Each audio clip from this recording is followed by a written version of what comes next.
Hey y'all, I'm Hope, and today I have a bit of a book haul for you. I don't usually do book hauls, but you may know from my prior videos, if you've been on my channel before, that I've been trying to do kind of a buying limit, trying to get the number of owned unread books that I have down. And I was doing this marble jar thing that it turned out was really impractical because I kept forgetting to put marbles in it, and then I could never remember how many marbles I had when I went to the store. So I instead decided I want to try and like balance out the number of books across like each quarter. So I'm gonna like look at how many books I read off of my own TBR, how many of the books that I have bought in that quarter that are still unread, that kind of thing. Just see how I can get things to balance out. And hopefully this number will be going down, but we'll see. I don't think it did this quarter, but this was a quarter where I got several things gifted to me, stuff like that. So I think to start, let's just dive into the book haul because this stack is threatening to fall over on me. And then at the end, I'll kind of talk through how everything balances out and like how many of the books I've read and such. So let's dive in first with some books that were gifted to me. My partner and one of my best friends both gave me some books at the beginning of the year. So let's start with those. So my partner gave me volumes 3 and 4 of The Way of the House Husband by Kosuke Ono, which is a manga about this guy named Tatsu who used to be a Yakuza and has since retired to become a house husband. He gave me these for Valentine's Day, which was very sweet of him because he knows I love this series. And I have actually already read both of these. I really enjoy this series. It's just really fun and it's a nice palette cleanser between other things. And then the next 4 were all gifted to me by one of my best friends, starting with Jade Legacy by Fonda Lee. I already had the first 2 books, which I have not yet read. I'm planning to read Jade War hopefully in the next couple of months, so I will hopefully get to this one soon, but I'm a little scared. She also sent me, hold up both of these together because they're similar. We got Newcomer by Keigo Higashino and The Decagon House Murders by Yukito Ayatsuji. These are both Japanese mysteries that were translated. This one is the second book in the Detective Kaga series, who is this guy who used to be a school teacher and now he's a detective. And yeah, I really liked the first book in the series, which was Malice, and I think that Detective Kaga's, like, the way he approaches mysteries is really interesting, so I'm looking forward to reading this one. And then this one is a retelling of And Then There Were None by Agatha Christie. It follows a group of students from, I think, a university who are part of this mystery club, and they go to this house that's notorious for having had like a series of murders in it, and while they're on this trip, people start to die. So they have their own kind of And Then There Were None situation. And then she also gifted me Guns of the Dawn by Adrian Tchaikovsky, which is on my list because another one of my best friends really enjoyed this book and has been raving about it for pretty much as long as I've known her. So I'm excited to dig into this one and see if I like it too, which I think I will. Then the next set of books are all subscription box books. They're all Illumicrate. I think I have one Fairy Loot coming, but it didn't arrive yet. So I'm not counting it for this quarter because it like just barely shipped. So I can't have possibly read it because it's not here. But all of these are Illumicrate books. So for January, we had This Woven Kingdom by Tahereh Mafi. I really don't know what this is about. There's something about a woman who's like the heir to a Jinn kingdom and a crown prince who has seen the prophecy of his king's death, and there's something about them. I don't know if they're enemies or if they're allies. I don't know what's gonna happen, but I know this cover is really pretty and a lot of people really like Tahereh Mafi's writing, so I am interested to see what I think of this. I just don't know what it's about, like, at all. But then there was a second book in January, which is The Ivory Key by Akshaya Raman. I have started this one, I haven't finished it yet, but this one follows 4 siblings who their homeland is basically running out of magic, which is its main export, and they have to work together to find an artifact that would help them restore magic so that they would be able to avoid war. But these 4 siblings don't like each other, they don't get along. So I'm interested to see how this one turns out when I finish reading it. I'm like 30 pages in or something, but it was really good when I was reading it, so I am looking forward to picking this one up again soon. Then in February was A River Enchanted by Rebecca Ross, which is a kind of Scotland-inspired fantasy about these 2 people who are kind of childhood enemies, but one of them, the woman whose name I cannot remember, Adara, is supposed to be the next leader of their people on this island, and girls start going missing, and so she contacts her childhood enemy Jack, who happens to be a bard, and asks him to return to the island because the spirits that would be able to return the children or the missing girls only respond to a bard's music. So she requests that he come back so that they can kind of solve the mystery together and find out what's happening to all the girls that are going missing. And then last one here is March, which is Gallant by V.E. Schwab, which I've heard billed as like The Secret Garden meets Crimson Peak. This one I literally just got today. It arrived while I was at a family event, so I just got to open it this morning. But this one sounds really cool too. I've never read anything by V.E. Schwab. I know she's very popular, but I think that I'm gonna like this. It does definitely intrigue me. Crimson Peak is one of my favorite movies, so I think if I'm gonna dive into her work somewhere, I think this is a good spot for me to start, just because it's described as being similar to things that I know I really like. So the next couple of books I have are both things that I pre-ordered for the first quarter of the year.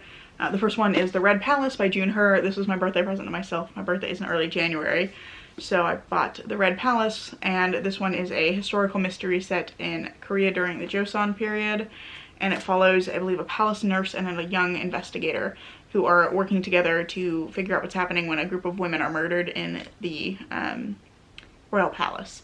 And all of the clues start to point to the crown prince, so they're trying to figure out what to do. I think it sounds like it's going to be a lot of fun. I did read her debut, The Silence of Bones, a couple of months ago, and it's one of my all-time favorite books. It's so beautifully written, so I'm really excited to get to this one, but I'm also kind of scared because The Silence of Bones made me cry really hard. Yeah, so the other pre-order I had for the beginning of the year was Winter's Dawn by Arden Powell. This was ebook only, but it's the third book in the Flows Magica series, which is a series of fantasy romance books, and the first two are really like soft and fluffy. This one, Winter's Dawn, is much darker, but I really enjoyed this one. I did already read it. It's like a novella, and it's just a really interesting story about this guy who's arrested for treason and put into a prison for magicians, and he ends up kind of starting up a friendship with the person in the next cell over, who is named Winter, and it's about like the relationship development between them and all about Thomas's history with the prison. So I thought this was really fascinating, and I really enjoyed reading it. I really love Arden Powell's writing. They're just really good at writing a setting that's really atmospheric. I was so excited to get this one. I tore through it in like a day. The next two books are books that I read from the library and then I bought my own copy of because I just loved them too much and I wanted to have my own copy so I can reread them. But I have The Library of the Dead by T.L. Huchu, which is a kind of, I think it's slightly futuristic urban fantasy set in Scotland, in Edinburgh. It's the first book in the Edinburgh Nights series, and it follows a young girl named Ropa who's dropped out of high school to become a ghost talker to support her grandmother and her little sister. And in the course of ghost talking, which is basically like delivering messages for ghosts, she ends up stumbling upon a mystery involving a missing child and gets kind of sucked into helping with that. And she also ends up discovering the Library of the Dead, and so that's where the title comes from. It is all kind of like involved. And yeah, I just love Ropa and all of her friends, and I think that if you like urban fantasy, this one is definitely worth trying. I think this had some mixed reviews, but I personally really loved it, and I think the magic system in here is really interesting because Ropa has to use a mobira, which is like a hand, it's called hand piano. It's one of those like little instruments where you have to like pluck on the metal tines on it to make music, but she has to use one of those to communicate with the ghosts. Like, it's the only way for her to talk to them and like understand them. So I thought that was really fascinating, and I'm really looking forward to reading more in this world. And then the other one that I read, loved, and then bought a copy of was Sorrowland by River Solomon, which was one I read for my kind of Goodreads choice project. And this one follows Vern, who has escaped a religious compound and is trying to make a better life for her two children. And I just loved this. I really enjoyed Vern's journey. I don't want to talk about it too at length because I do have a whole video that I will link up in the cards and down in the description that was talking about my thoughts on this book. And I really enjoyed it, and obviously I bought myself a copy of it. So the rest of these are just in no particular order because that was how this fell apart. But first up, I've got The Picture of Dorian Gray, the uncensored version. So this is the uncensored original manuscript that was published by Harvard University Press, I believe. And I actually already had this as an ebook, so I feel kind of silly holding it here because I did already own the book, but this version has additional annotations and illustrations, and that's why I bought this, because The Picture of Dorian Gray is one of my all-time favorite classics. So I'm really looking forward to revisiting the story in this format and kind of learning more about it and seeing what the differences are from the version that I've already read. Next up I have The Appeal by Janice Hallett, which is a mixed media murder mystery surrounding a group of amateur actors who are putting on a community play.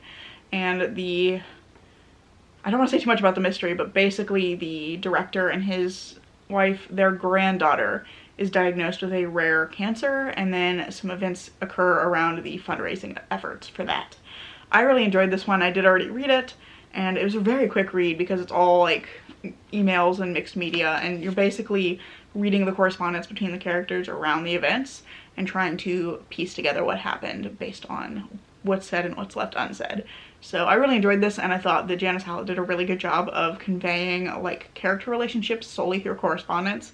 So I'm really looking forward to reading her other book, which is The Twyford Code. I don't know if it's out in the US yet. I don't think it is, but I'm really looking forward to reading it because I think it's also mixed media, but this one is just so much fun. And I just love a good like fun mystery where you get to try and like put the pieces together for yourself. So I would highly recommend this one if you like murder mysteries. Next is Dead Silence by S.A. Barnes, which is a kind of Dead Spacey sounding sci-fi horror about a woman who, I think her job is about to become obsolete, but then she and her crew stumble upon a ship that's been missing for 20 years. I think it's like a luxury space liner, and they go aboard to find out what happened, and it sounds like there is something on the ship with them. So it reminds me a lot of the video game Dead Space, and I'm really looking forward to reading this because I love that game. So I think that this is going to be a lot of fun. Next up I have Convenience Store Woman by Sayaka Murata. I've already read this one, but this is about a woman who works in a convenience store. That's pretty much it. It's about her and kind of the social pressures that she's facing to get married and to get a more like career job rather than continuing to work in this convenience store, and about how she doesn't want to do that. She's really content with her life, and it's just about her kind of dealing with those societal pressures and deciding what she's ultimately going to do. But I really enjoyed this. I think the protagonist is really interesting. It's Keiko. She's got a really interesting perspective on the world, and I really enjoyed reading from her perspective. This is one that I think I read it and I gave it like 3 or 3.5 stars, but I've just continued to think about it for a long time afterwards. So I'm interested in kind of revisiting this one and seeing how I feel about it on a second read. But it's definitely the kind of book that I think sticks with you, and like you're thinking about the themes for a while after you've read it. Next up I have Mongrels, which I bought at the same time as Convenience Store Woman. It's by Stephen Graham Jones, and it's a coming of age story about a boy whose family are werewolves, and they're always moving around, and he has to decide if he belongs with them on the run or if he needs to settle down and make a life for himself elsewhere. And I just really enjoyed this one. I finished this one like 2 days ago. I was sitting with my family and I just tore through the last 50 pages. But this is a really enjoyable read. It is kind of gory, and like if you're kind of squeamish, I would maybe say to look for some of the content warnings. What I remember off the top of my head is there's some stuff with like blood and injuries. There's a lot of mentions of like raw meat and eating raw meat. There's also quite a few animal deaths in here. So if any of that's going to make you squeamish, maybe steer clear of this one. But if that's not going to bother you, I would highly recommend this one because it's just very charming in the way that it's told. Like the voice of the protagonist is very charming, and just the things that he and his family go through are really interesting. I definitely want to reread this one as well because it's another one that I think is going to stick with me for a long time after I've read it. Next, I've got Empire of Wild by Sherry Dimeline, which is about a woman whose husband has gone missing, and I believe she's a Métis woman, and her husband's gone missing, and sometime later a man who looks just like her husband reappears, but he's going by a different name, and he's like a missionary, like a Christian missionary, and she believes that it is her husband and something has happened to him.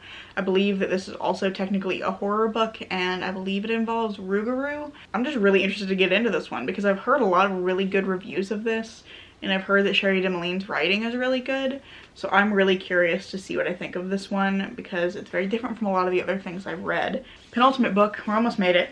I've got Sundial by Catriona Ward, which is a horror book about a woman who is worried about her daughter who has begun to behave strangely, and so she decides to take her back to her family home in the Mojave Desert. And it's about the daughter who's concerned about her mother, who has started to look at her oddly. So I think that it sounds like both of them have this sense that something is going wrong, but they go back to the mother's family home in the Mojave Desert, and spooky things happen there. So I'm looking forward to reading this one. I like spooky house stories, and I actually have a plan for this. There's another book coming out later this year that's also got a spooky house in the Mojave, so I have some ideas for something I might do with that. And the very final book is the one that I think maybe is holding this whole stack together. House of Sky and Breath by Sarah J Maas. It's the second book in the Crescent City series. I haven't actually read book one, I just know that I'm going to, so I went ahead and bought this. I have plans to like read through her whole backlist so I can get to Crescent City. But yeah, went ahead and picked up this old brick of a book. It's a doorstop here. You could use this as a weapon to defend yourself if you needed to. Okay, so those are all of the books that I bought. That took a little while. So I'm sorry, that was a very long opening section. But now I just want to talk about how things balanced out with my TBR. So my starting TBR at the beginning of the year, I didn't write it down at the time, but as far as I can tell, it appears to have been 280 books. I previously unhauled 5 books off my TBR. I'll like link my unhaul up here somewhere. But I unhauled 4 books off my TBR in that video, and then I subsequently unhauled a 5th one, which I forgot to grab for this video, so I took Killing Time off my shelf as well. So I've unhauled 5 books, so that drops us to 275. I read